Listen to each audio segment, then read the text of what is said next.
Muy buenos días. Estamos compartiendo este tema con el que iniciamos la predicación del Evangelio. Y hemos avanzado exponiendo lo que está plasmado en el libro de los Hechos, cómo se inició la predicación del Evangelio desde allá de Jerusalén, desde el templo mismo, desde el templo de los judíos, partió la predicación del Evangelio, se inició ahí en Jerusalén en el año 33 después de Cristo. Y fue partiendo precisamente, ahí fue el lugar donde nació la iglesia de Cristo, con aquellos primeros 120 discípulos que estaban unánimes orando y perseverando en la oración. Y luego, cuando el apóstol Pedro empezó a predicar y se convirtieron 3,000 personas, 3,000 varones de entre los judíos, ahí se inició la iglesia. La iglesia nació en el templo de Jerusalén y fue por la predicación de los apóstoles. La iglesia no nació en Roma, la iglesia nació en Jerusalén, en el templo de los judíos.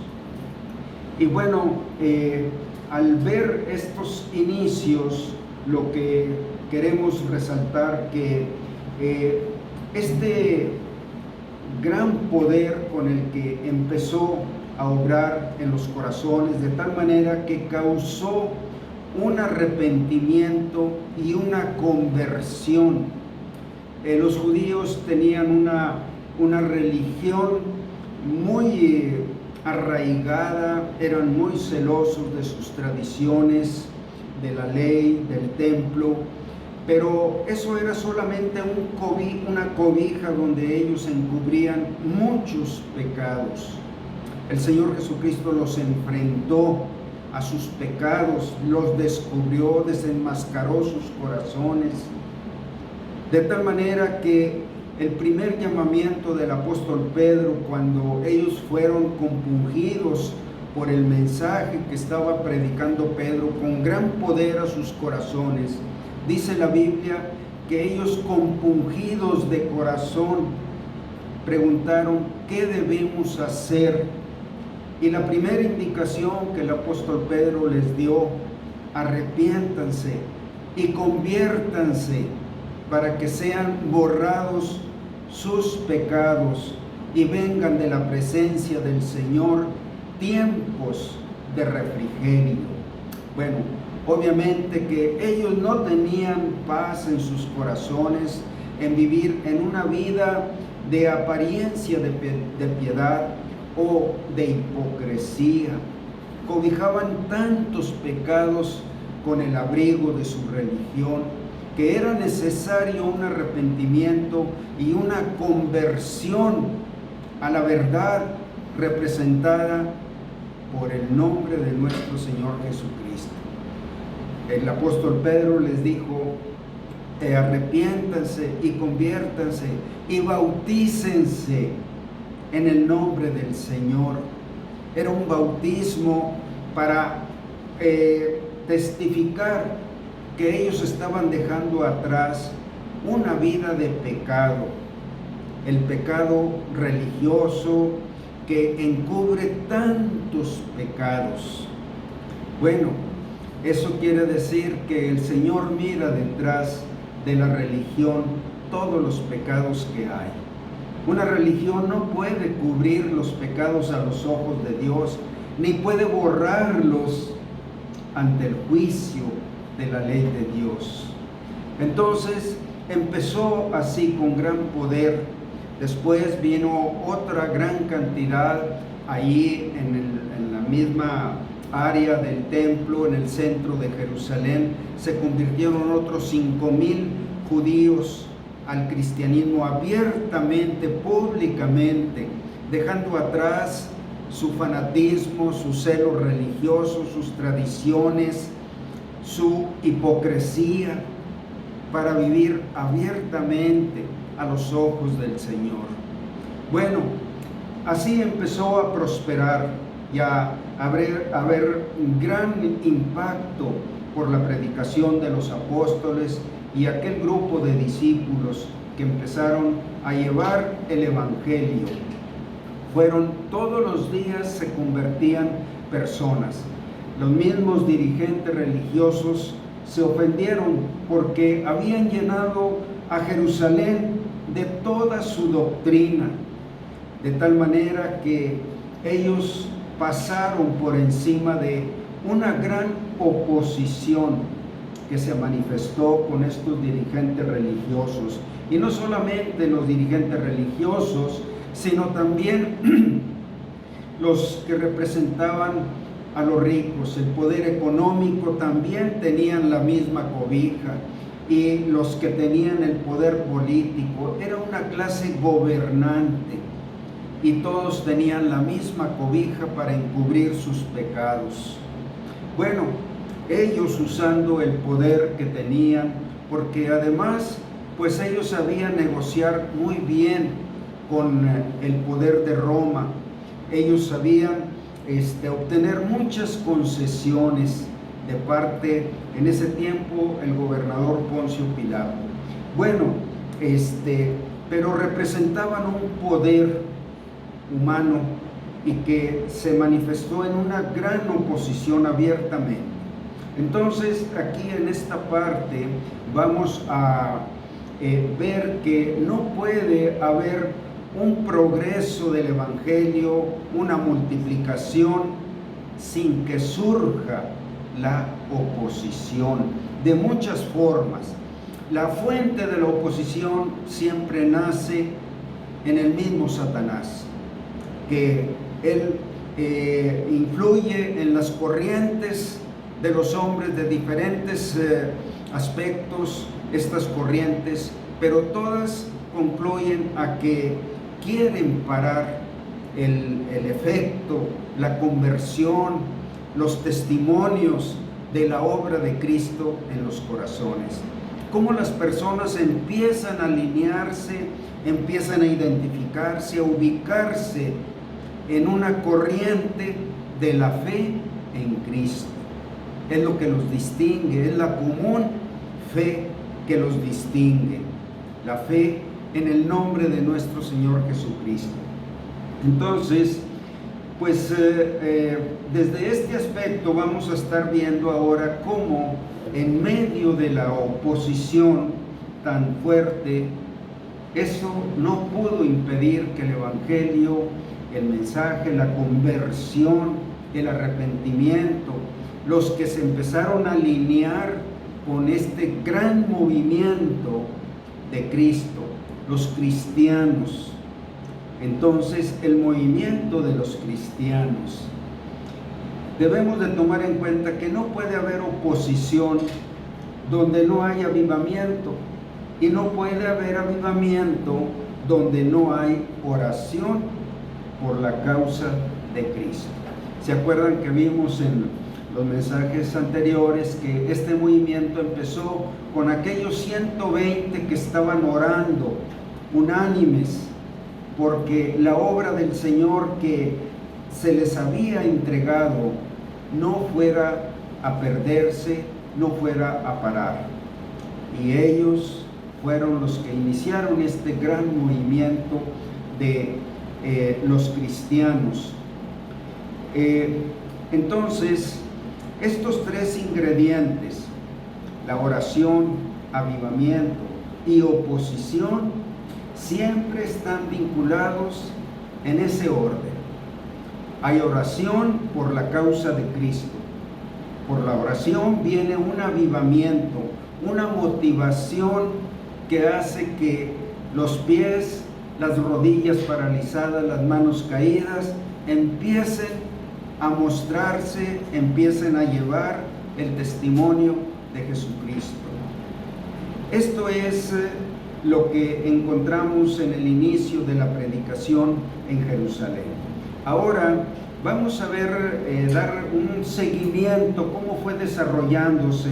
Es importante tener una referencia de dónde se inició, cómo era el trabajo aún sobrenatural que se manifestaba para que el Evangelio llegara a los corazones, hubiera convertidos, surgiera un gran movimiento de los cristianos, de tal manera que el mismo emperador romano temió o tuvo que hacer algo para parar este gran movimiento.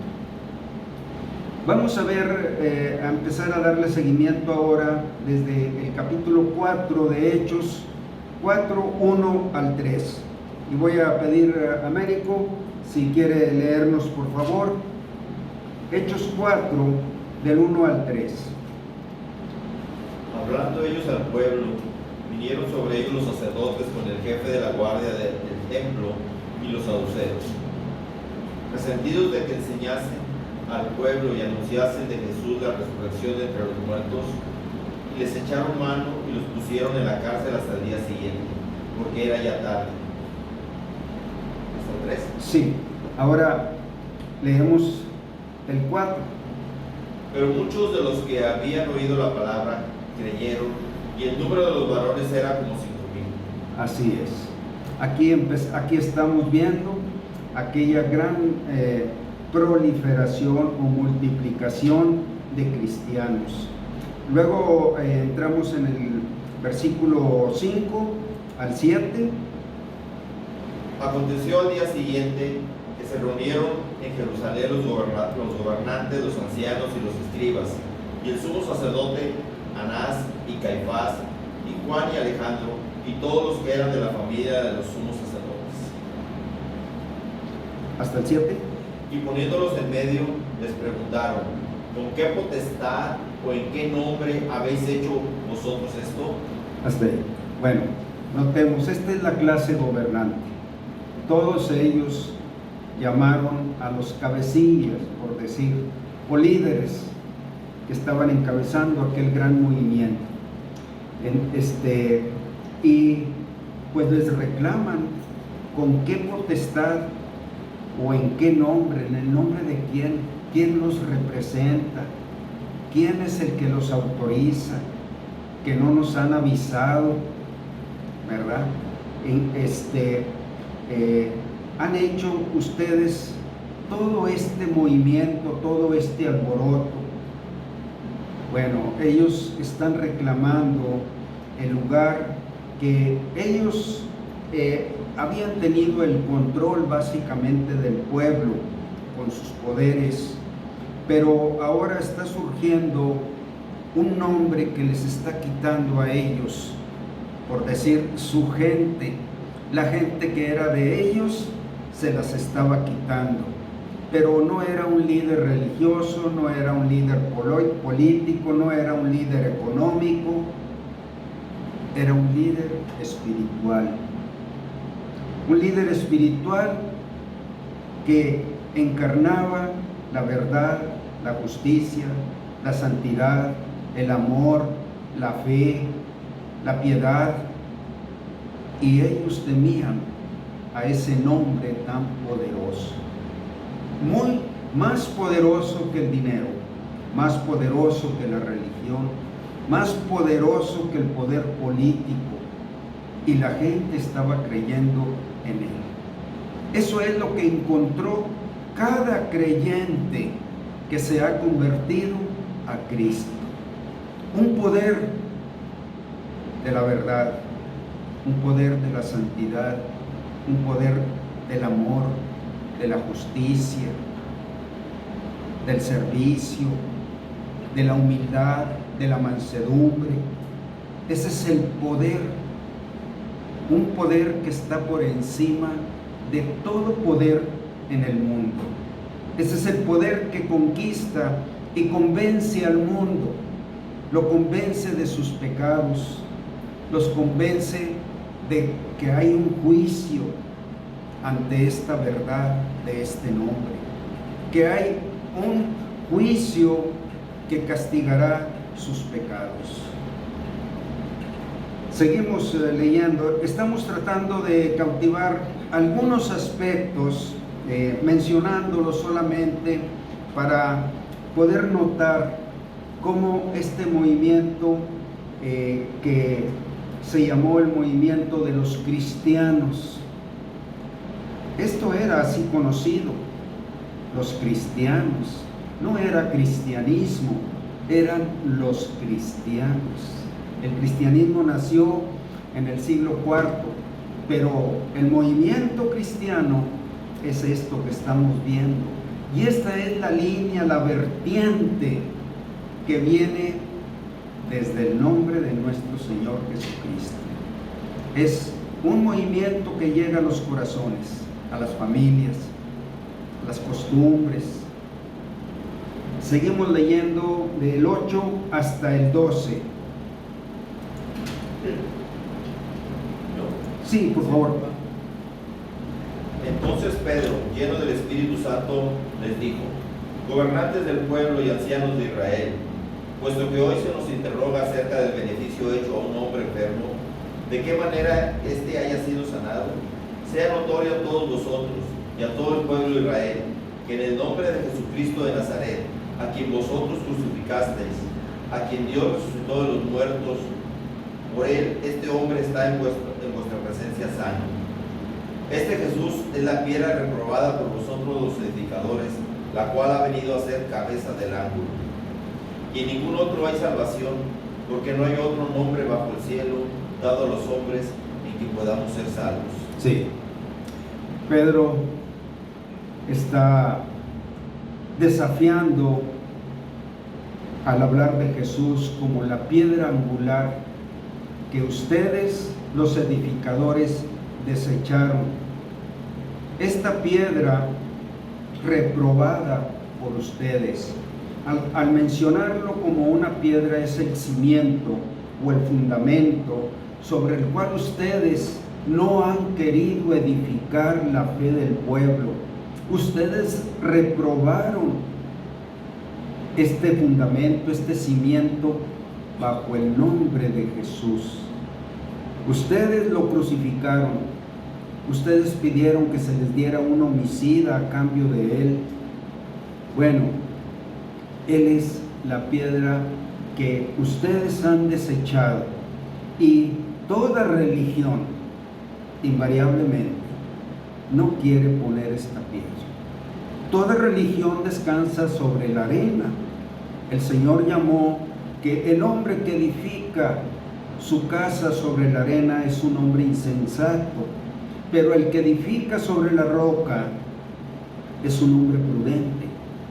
Entonces ellos eran insensatos porque habían edificado sobre el fundamento de los hombres, sus tradiciones, sus nombres mismos.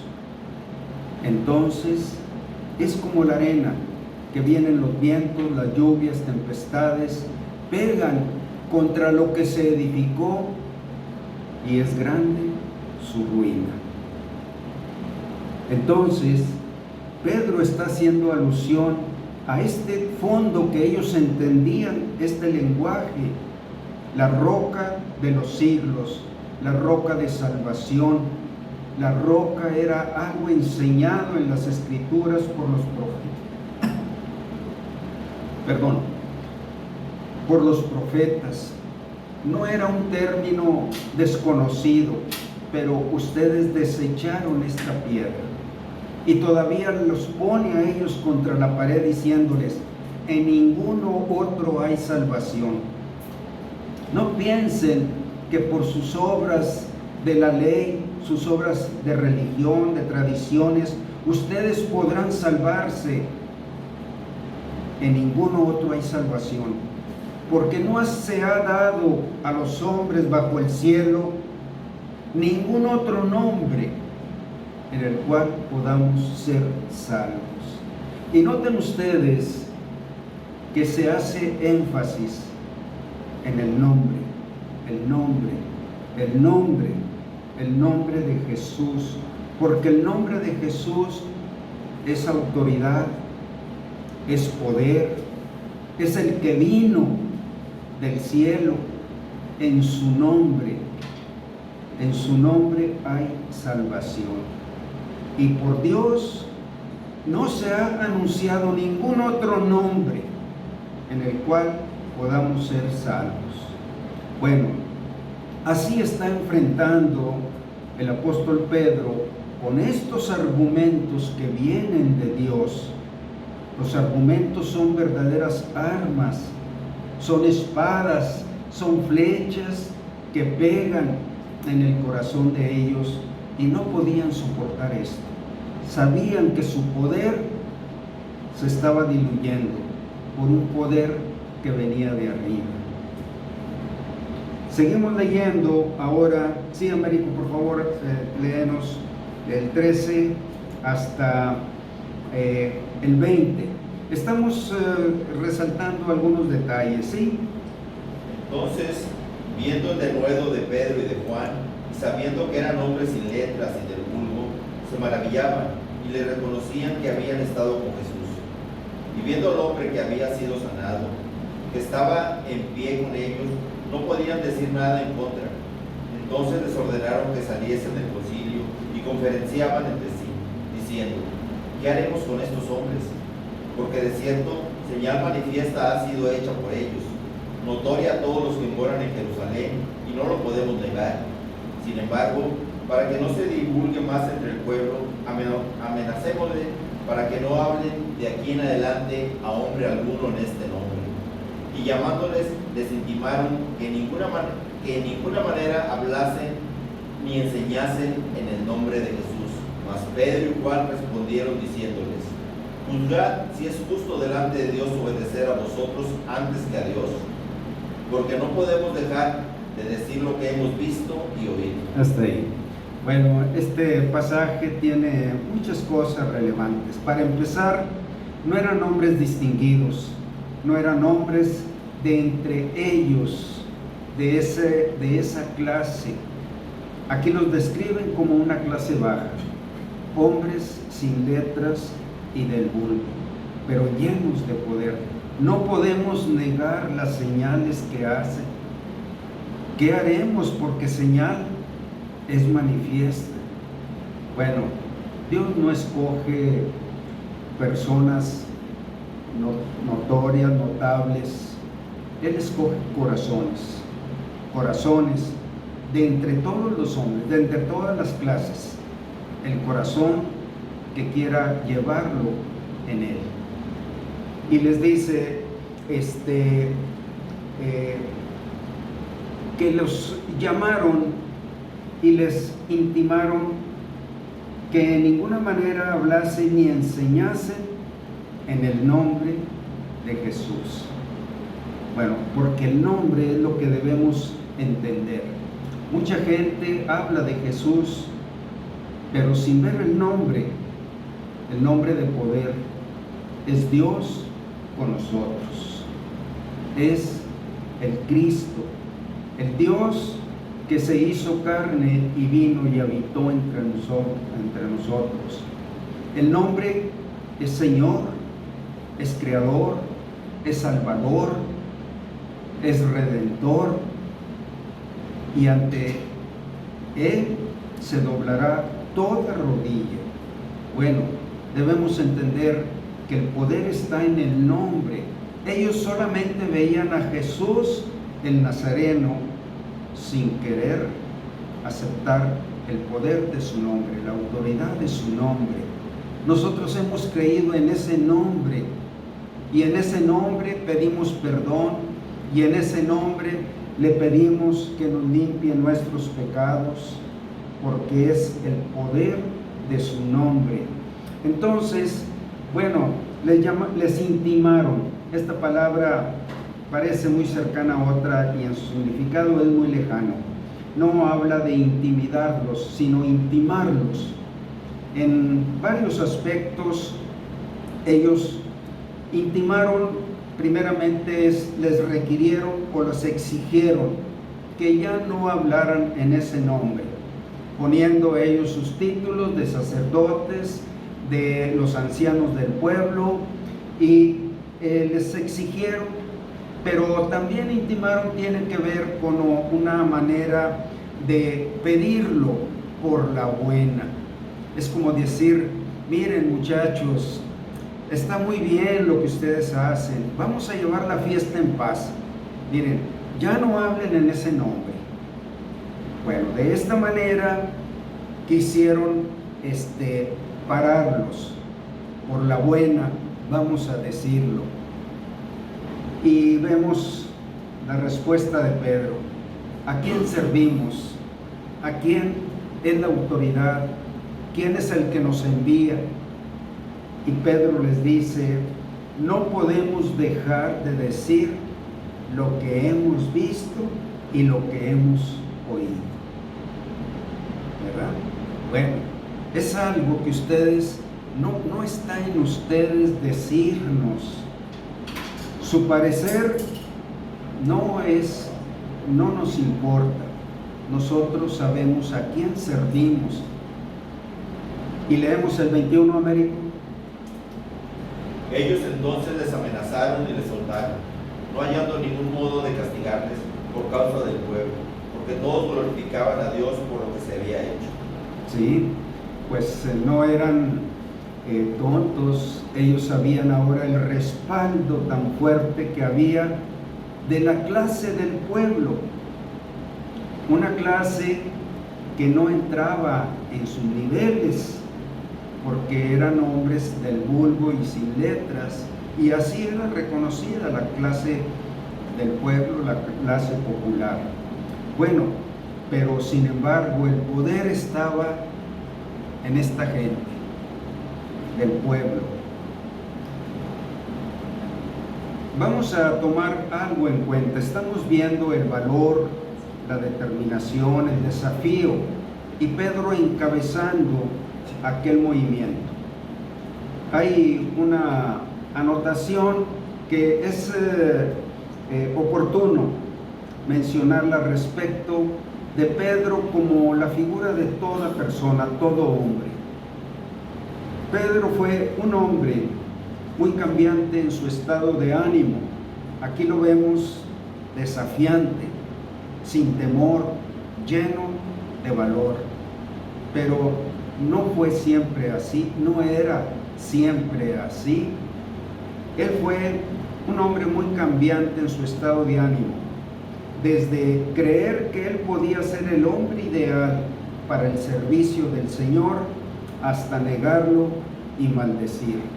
Bueno, cuando el Señor estaba despidiéndose de ellos, avisándoles que ya estaba próximo a ser aprendido, y que todos ellos se escandalizarían o se dispersarían, y Pedro externó su sentir, su ánimo muy sincero en ese momento: Señor, todos te dejarán, pero yo no te dejaré, mi vida daré por ti. Y estaba lleno de ese ánimo y de ese sentir, y no tenía reservas en ese momento. Pero su estado de ánimo cambió cuando se vio en peligro, cuando se vio identificado allá en el patio del palacio de los sacerdotes, cuando lo apuntaron: tú eres uno de ellos, no soy. Y otra vez: tú eres, no soy. Y dice que empezó a maldecir. Bueno, cambió su estado de ánimo.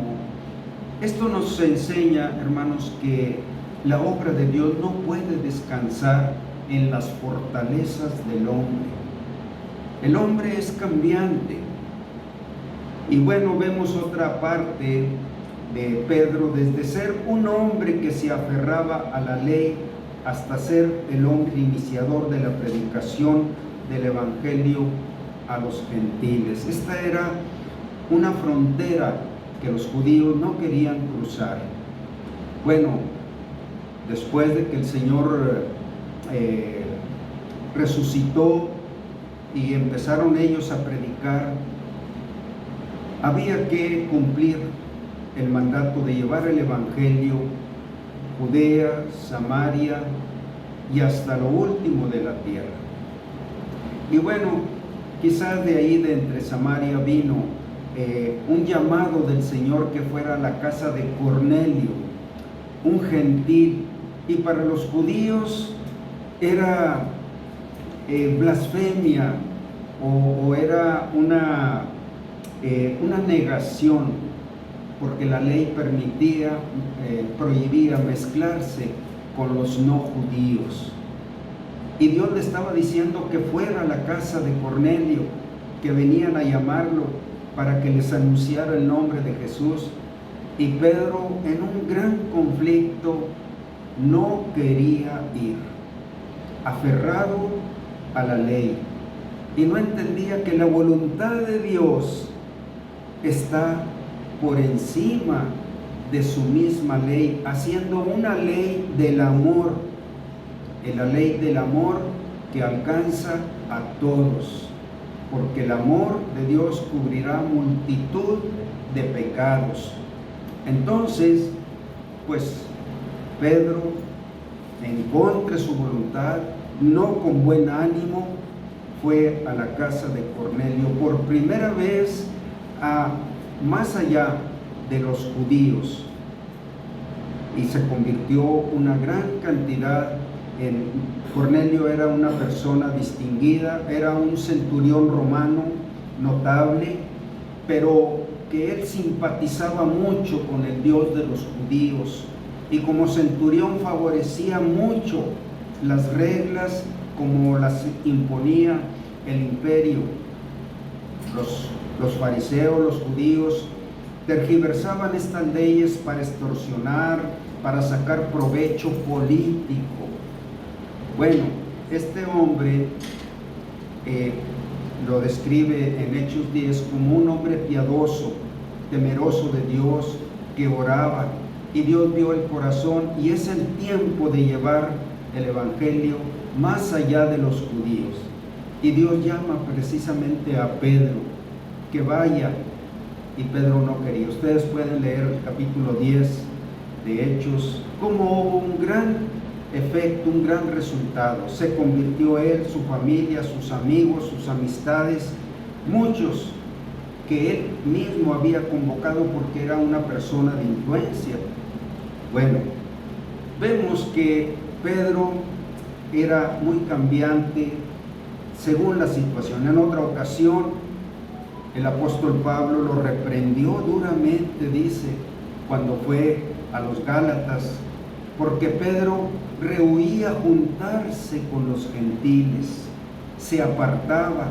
Y dice Pablo que en su hipocresía muchos cristianos judíos siguieron a Pedro, rechazando acercarse a los gentiles. Y Pablo lo reprendió duramente, dice, porque era de condenar su hipocresía. Amas a Dios y no amas a los que Él te envía. Bueno, esta es la figura de Pedro, y sin embargo Dios lo llamó. No era este Pedro el que Dios iba a usar, era alguien que iba a conquistar su corazón y pasar por encima de sus debilidades.